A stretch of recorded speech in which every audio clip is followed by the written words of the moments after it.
Be vigilant, because we don't know the day or the hour when the Lord will come. When we read these readings, this is the Sunday before the last Sunday of the liturgical year, some of us get frightened because these readings really remind us of the end of times. When we speak about Daniel, how he saw Michael raised in order to bring souls to judgment. Those who have done right, they will have eternal life, and those who done evil, they will rise for condemnation. And the gospel today, Jesus continued to stay on the same pattern. He said, when the Son of Man comes, you will know, because this is like the fig tree. As you notice that when it begin to be tender and sprout the first leaf, you know that summer is about to come. The same thing is with the Son of Man. You know when he is going to come, and he will come purposely for one thing, and that is to bring the elect, to bring those who have accept him and live by his plan that he gave us, the Christian plan, to his eternal Father. But unfortunately also those who have denied him or did not accept him, to eternal condemnation, to eternal punishment. But I like that second reading today, because that second reading really give a meaning to these readings today, when we hear from the author of the Hebrews that every Jewish priest used to stand day in and day out in front of the altar, making sacrifice for his own personal sin and for the sin of the people. But when Jesus came, he offered one eternal sacrifice, and that eternal sacrifice is now forever, because by that sacrifice we have been renewed, and now we expect him, that the one who saves us will come at the end of time to take us home. But there is one condition, and that condition is forgiveness. If we have been merciful and forgive others, we are going to be forgiven and show mercy at the end of time. Now, if we take those three readings together, I really remember the discourse that one time I hear Don George. Don George was the saint that Pope Benedict elevated to sainthood some years ago. And he used to say, if we live by the last four things, we will never sin. And the last four things are death, I'm talking about the physical death, judgment, and our destination, heaven or hell. If we live by those four things, if we think about those four things, we never sin. But in order to think about that, you need to understand that everyone who comes to life one day is going to pass away. It's a reality. We don't need to think about it too much, because it's a reality. We know that God cannot punish those who do good, but those who did not do good, God is just, and he cannot reward for those who do evil. And then, of course, there is the destination.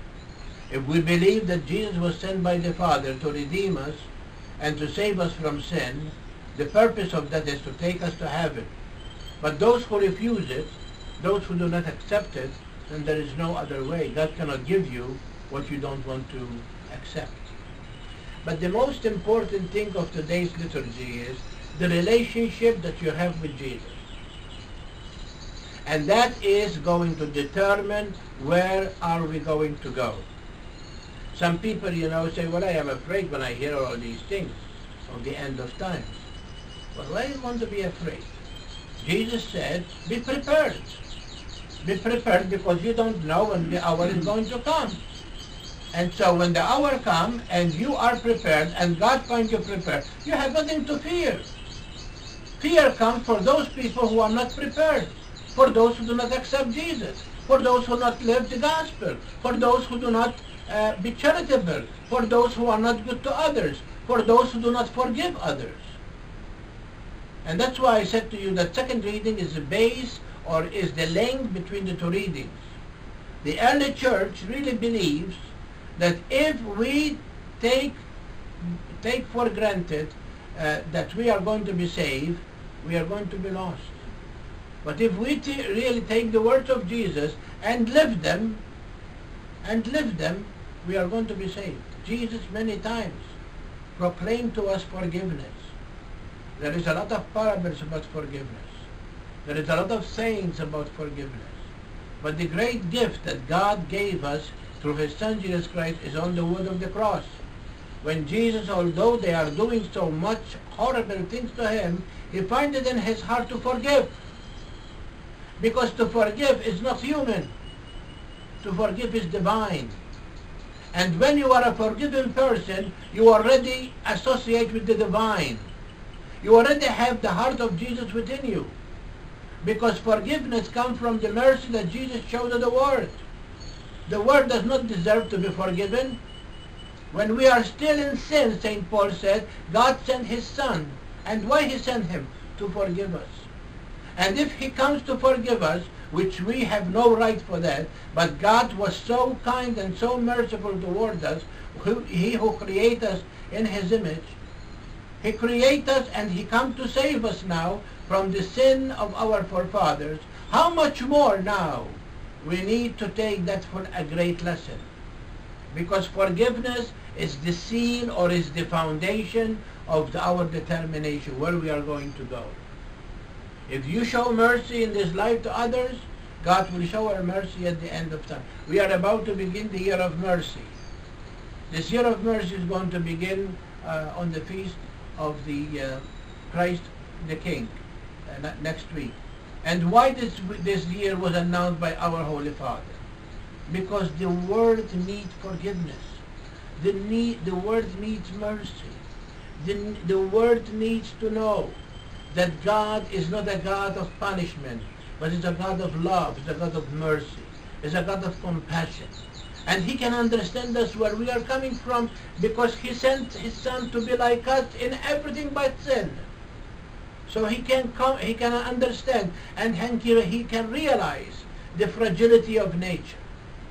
And that's why today the great lesson we learn from this is the way we live, the way we treat others, the way we help others, the way we are going to implement the gospel in the way we live is going to be our end of times. And so people who are frightened, they need to really understand that they have to evaluate their relationship with Jesus. If we want to be with Jesus, and that is the call of the church, every Mass we come to, and we expect Him to come in glory, then why we are afraid that He is coming? So frightened comes from the condition of the attachment of sin that we have in our hearts. Where there is fear, there is no God. God is love. And so God is telling us to let go of our fear. We are not going to be afraid of the day and the hour. After all, even Jesus does not know, but He does not. He said so because He said it's not your business to know. Your business is to be prepared. Jesus knows when the hour is going to come. He is God Himself. But then He said to us that He does not know, so that He will say that this is in the hands of the Father. But He will come, and He will come to make a judgment. And that judgment is going to be our destination, it's our determination, where we are going to end for eternity. So dear people, if there is any grudges, if there is any faults that other people did to us, and we are still holding grudges in our heart, let go of it. Because your judgment is not going to be how many masses you go, how many communions you receive, how many sacraments of penance you win, but how much your heart becomes the heart of Jesus. And when your heart resembles the heart of the Son of God, then the Father will not see you as individual, but He sees His Son in you. Because you are the instrument by which His Son's message was lived and made alive. Forgiveness is very important because that forgiveness is going to determine what kind of judgment we are going to have. With the same measure you measure others will be measured to you. Huh? With the same love that you show to others will be shown to you. And that is really what we need to think very seriously. Our relationship with the Lord And if that relation with the Lord is serious, then forgiveness will be the demand that the Lord is making for us. Because sometimes, we say, well, you don't understand what I received, what they did to me. Well, nobody was crucified like him. I never see any Christian lately that they crucify him because of their faith. But they come to understand that what we need to do is to really build this relation with Jesus and act like him, so that the Father, when he calls us home, he will treat us like he treats his Son, with mercy, with love and compassion. And why? Because we have done what the Father had sent to us to do. I was hungry and you fed me. I was thirsty and you gave me drink. I was ill and in prison and you came to visit me. I was homeless and you sheltered me. Whatever you have done to my little ones, you have done it to me. Is this the corporal work of mercy? So if this is the corporal work of mercy, this is what the Lord expects from us. And so we be prepared. So that day, which sometimes can come very suddenly, without any expectation, will find us well prepared to enter that kingdom that is full of God's mercy and love for those who are merciful. God bless you.